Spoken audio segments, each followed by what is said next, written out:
You're standing in an empty room. Everything is blue. A cold, heavy, lonely blue. It's not just a color, it's a feeling you feel, an emptiness. In 1901, a man in his early 20s got lost in that same blue. He picked up a brush, touched the canvas in front of him, and from that day on, his paintings spoke only of sadness. Pablo Picasso's blue period was one of the most melancholic yet true narratives in the history of art. His blue was not just a color, it was the cry of depression.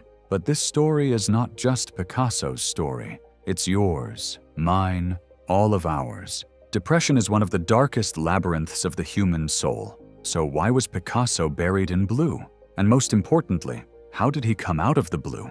One of Pablo Picasso's closest friends, Carlos Casagemas, committed suicide after a love affair. In a cafe in Paris, in full view of everyone, he put his pistol to his temple and pulled the trigger. Carlos Casagemas was not just a friend of Picasso's. He was Picasso's closest friend in his youth, his greatest confidant, a soul he walked with on his artistic journey. They both pursued art and bohemian life, wandering the narrow streets of Paris with big dreams. For Picasso, Casagemas was not only a friend, but also a comrade who shared his passion for art and life. To understand the tragic end of Carlos Casagemas, one must know his greatest obsession and vulnerability, Germaine Gargallo. She was a well-known woman in the artistic circles of Paris. She was attractive, sociable, and easily influenced by others. Picasso and Casagemas met Germaine when they arrived in Paris in 1900. Casagemas fell in love with her at first sight, but it was an unrequited and destructive love. Casagemas was an introverted, melancholic, and fragile man. Germaine was the opposite, life-loving, freedom-loving, and not easily attached. Casagemas was wholeheartedly committed to this relationship, but Germaine did not feel the same intensity of love from him. The tenderness of Casagemas's soul became a burden for Germaine. Their relationship became increasingly strained. Casagemas was obsessively devoted to her, but Germaine was disturbed by his depressive and obsessive nature. After a while, Germaine told him that they could no longer be together. This was a devastating blow for Casagemas. He was already a person prone to depression, and Germaine's rejection accelerated his mental collapse. As Casagemas's condition worsened, Picasso decided to take him to Spain. Perhaps a new environment would do him good. But Casagemas did not recover. Even in Spain, he continued to think of Germaine, to suffer for her. Picasso could see the darkness in his friend, but there was little he could do for him.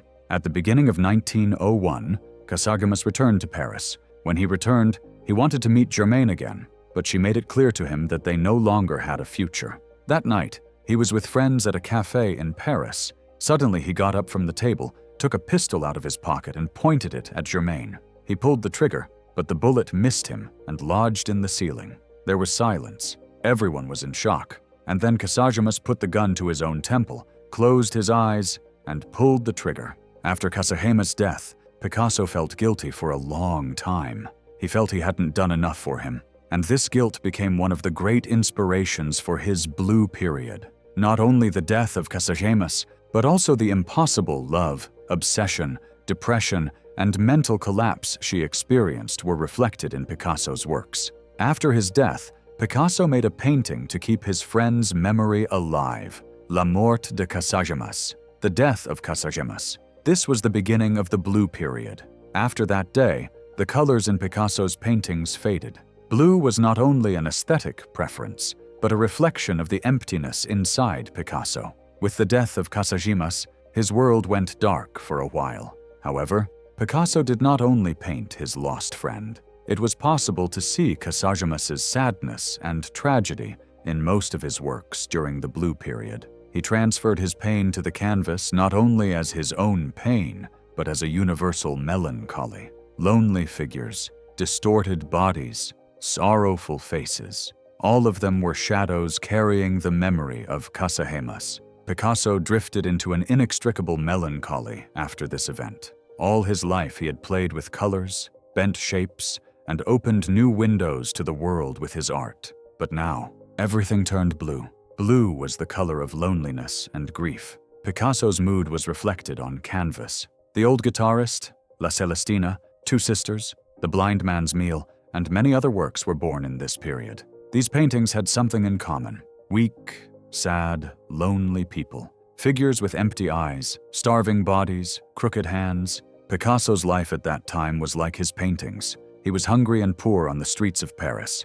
After the death of his friend, he confined himself to art. In those years, the word melancholy became not just a feeling for him, but a way of existence. But this darkness was not only Picasso's story, but also the story of humanity, because depression was not an individual condition, but a universal reality intertwined with art and the human spirit. The intersection of depression and art. Art is a mirror that reveals the deepest wounds of the human soul. Throughout history, the greatest works of art have been shaped by the greatest pain. Pablo Picasso's Blue Period was not only a reflection of a personal trauma, but also one of the most powerful examples of the transformation of human spiritual collapse into art. But he was not alone. Vincent van Gogh, Edvard Munch, Frida Kahlo, all of them showed how depression and inner pains left a mark on their art. In Van Gogh's works, blue is not just a color,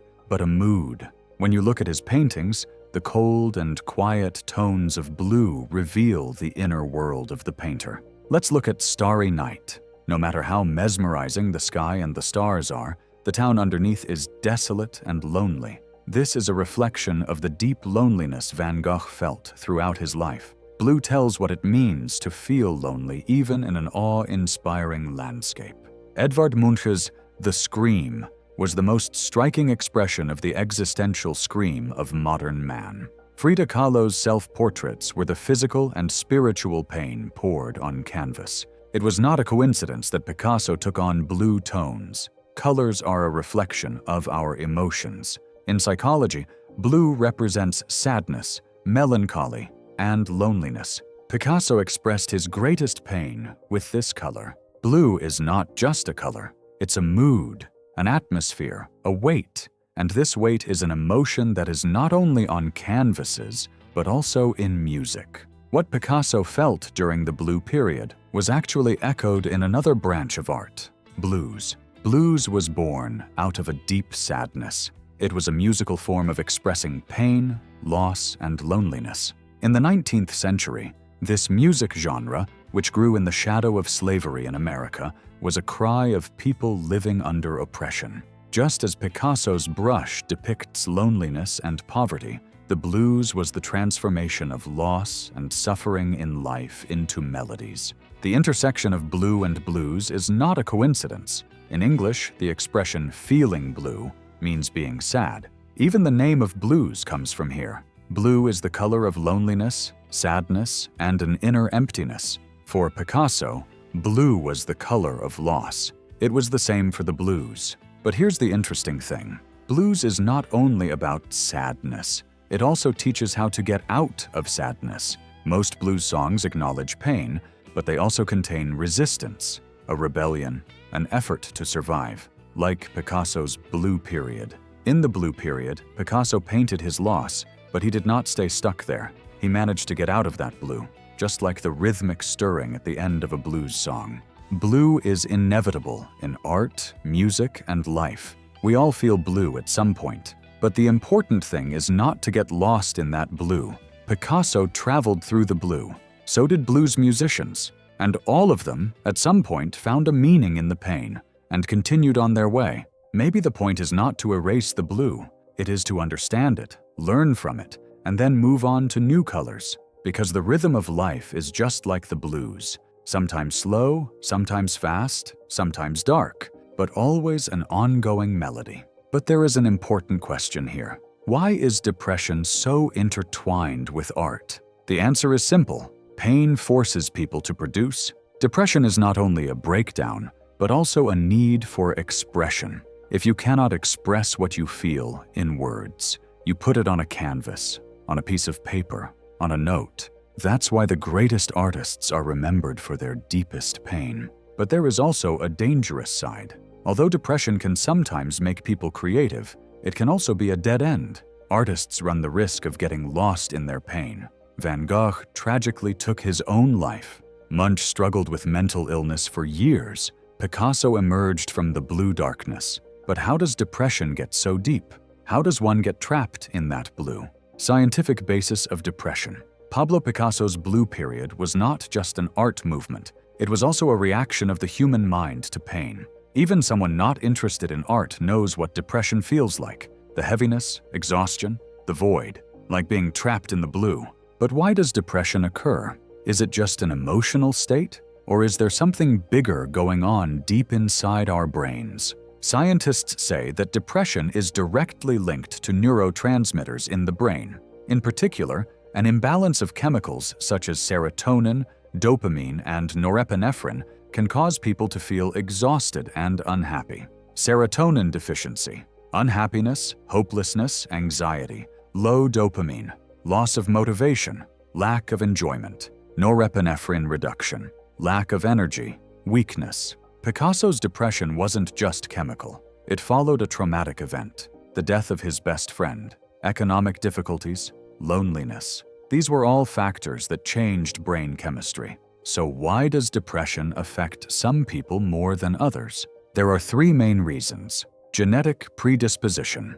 If there is a family history of depression, the risk is higher. Environmental factors. Stress, losses, traumas can trigger depression. Thought patterns. Constant negative thinking can cause depression to deepen. The darkness that Picasso fell into was caused by a combination of these three factors: loss of a close friend, financial difficulties, and loneliness, all of which fueled the depression. But Picasso didn't stay there. She managed to switch from blue to pink colors out of depression. By 1904, the blue period was over. The colors began to lighten. The figures became warmer. Picasso, who had only painted pain until then, now brought a new mood to his canvas. The pink period had begun. But this transition did not happen all at once. While Picasso's brush was changing, his life was also changing. So, what changed? How did Picasso come out of the blue? Firstly, he wasn't alone. From being a man who completely isolated himself, he began to reconnect with people. In 1904, he made new friends in the art world. One of the biggest turning points in Pablo Picasso's life was his meeting with Fernande Olivier. The blue period, which began with Casagemas's suicide, was full of loneliness, loss, and melancholy. In those years, Picasso was a poor, hopeless young painter trying to hold on in the art circles of Paris. But in 1904, a woman entered his life and changed not only his artistic style, but also his mood. Fernande Olivier was Picasso's first great love. She was an independent-spirited, mysterious, and impressive woman who was involved in the bohemian life of Paris. It is said that Picasso was mesmerized when he first saw her. Fernande was the kind of woman who could be both a source of inspiration and a cause of chaos for artists. Being with her brought movement, passion, and a new direction to Picasso's life. Until then, Picasso's paintings had been confined to cold shades of blue. But with Fernande, something began to change in his world. The colors opened up. The figures on his canvas gradually became warmer, more vivid. Picasso was stepping out of depression and sadness into a new period of art, the pink period. Human connections are one of the greatest antidotes to depression. Coming out of depression without social support is like climbing a mountain alone. So it was for Picasso. But friendships alone weren't enough. Picasso continued to produce. Instead of burying his pain inside and ignoring it, he transformed it into art with his whole mood. This is known in psychology as emotional expression. People who transform their emotions into an art form, instead of suppressing them, cease to be the prisoner of those emotions over time. Picasso shed light on the darkest rooms of his own mind by painting. Apart from that, he learned not to be trapped inside his mind. Depression is like a labyrinth that traps people inside themselves. Thoughts repeat each other. There is no way out. But Picasso opened a way out in his mind by adding new colors to his art. The beginning of the pink period was not only a change in his paintings, but also a reflection of the change in his mind. Coming out of the darkness of depression sometimes begins with a small change. Walking in the sunshine, talking to a new person, writing a few words in a notebook. Small things can be the beginning of great transformations, but most importantly, Picasso gave his life new meaning. As an artist, he recognized that every emotion he experienced was an expression. His losses, pain, and loneliness also had a value in his art. When a person can make sense of the pain he experiences, he stops surrendering to it. For Picasso, this meaning was art. But for others, it could be sports, music, writing, or something else. The important thing is to create a space to transform that pain. This is not just Picasso's story. There is a blue period in all of us. We all fall into the cold and heavy shade of blue from time to time. But we don't have to get lost in that blue. Like Picasso, we can change colors. We can turn our own blue into pink. If you feel like you're in that blue right now, remember, the blue period doesn't have to last forever. Take one small step. Do something. Write a word. Reach out to a friend. Because taking action is the first step to stop getting lost in the blue. And remember, every blue period is followed by a pink period.